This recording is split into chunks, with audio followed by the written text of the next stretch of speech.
Hello ताई, मावशी, अक्का. आजचा बेत हा युनिक आणि नवीन आहे बरं. व्हिडिओ नक्की शेवटपर्यंत बघा. लाईक करा, शेअर करा, सबस्क्राईब करा आणि फुल व्हिडिओ या चॅनलवर आहे, नक्की बघा. मी इथे मीडियम साईजचा कांदा घेतला, तो कट केला. शिमला घेतली, स्वच्छ धुवून तीही कट केली. अशा पद्धतीत शिमला पौष्टिक भाजी तयार होते. तुम्ही चटणी म्हणा किंवा भाजी म्हणा, खूप छान लागते चवीलाही. मी एक टोमॅटो ॲड केलेला आहे बघा. अद्रक, लसण आणि 2 चमचे जिरं त्यामध्ये ॲड केलं, बारीक कुटून घेतलं. एवढे मसाले वापरून आपण चटणी किंवा शिमला मिरचीची भाजी सोप्या पद्धतीत पौष्टिक बनवणार आहोत. तेल टाकलं, त्यामध्ये जिरे मोहरीचा तडका दिला. कांदा लाल होईपर्यंत परतला. कांदा परतल्यानंतर त्यामध्ये लसणाची पेस्ट ॲड केली. तीही परतल्यानंतर टोमॅटो ॲड केला.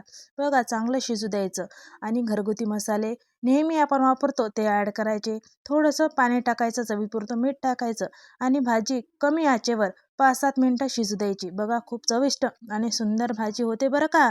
नक्की ट्राय करा. हे बघा, कारभाऱ्यांचं ताट असं रेडी.